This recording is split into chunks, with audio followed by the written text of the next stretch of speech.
একেলগে 5টা সন্তানৰ জন্ম দিছে। হয় বন্ধুসকল, আপোনালোকে ঠিকেই শুনিছে, হয়তো শুনি আপোনালোকে আচৰিত হ'ব, কিন্তু এয়াই সত্য। এজন মহিলাই একেলগে 5টা পুত্ৰ সন্তানৰ জন্ম দিছে। ঘটনাটো সংঘটিত হয় বাংলাদেশৰ ৰাজশ্বাহী নামৰ হস্পিটেলটোত, আৰু এই ঘটনাটো বিয়পাৰ লগে লগে গোটেই অঞ্চলজুৰি এটা চাঞ্চল্যকৰ সৃষ্টি হয়। সাধাৰণ জনতাই এই নৱজাতকসকলক চাবলৈ গোটেই হস্পিটেলটোত ভিৰ কৰে। এই 5টা সন্তানৰ আগমনত পৰিয়ালটোতো উল্লাসৰ সৃষ্টি হয়। সন্তান হয় আমাদের পরিবার অনেক খুশি এবং খুবই হাস্যোজ্জ্বল।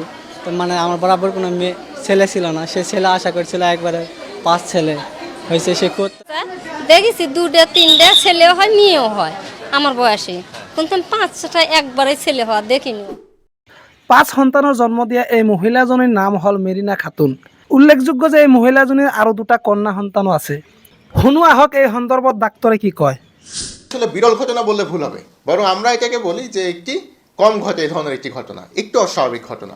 মেডিকেল সায়েন্সে যমজ বা আমাদের ভাষায় ট্রিপলেট বা কোয়াড্রাপ্লেট, পেন্টাপ্লেট এই ঘটনাগুলো হয়েই থাকে। এটা যেমন একটা পেন্টাপ্লেটের ঘটনা। কিন্তু বিষয়টা হলো, এই মহিলা যদি আমরা হিস্ট্রিটা নিই তাহলে দেখা যায় তার কিন্তু আগে 2টা বাচ্চা আছে, 13 বছর এবং 10 বছর বয়সী 2টা মেয়ে, এবং এই 2টি বাচ্চা স্বাভাবিকভাবে একজন একজন করে হয়েছে। তো সেটার প্রেক্ষিতে যখন আমরা দেখি একই সাথে 5টা বাচ্চা এবং একই লিঙ্গের 5টা বাচ্চা, এই ঘটনার প্রেক্ষিতে এটা একটু অস্বাভাবিক, এবং সেই ক্ষেত্রে আমরা এটাকে বিরল হিসাবে আখ্যায়িত করতে পারি। বাচ্চা এবং মা সবাই সুস্থ আছে, তবে যেহেতু 5টি বাচ্চা, বাচ্চাদের ওজন একটু কম, 1.2 এবং 1.3 কেজি বাচ্চাদের ওজন সব পর্যায়ক্রমে। তো তাদেরকে আমরা নিবিড় পর্যবেক্ষণ কেন্দ্রে রেখেছি জাস্ট একটু অবজারভেশনের জন্য।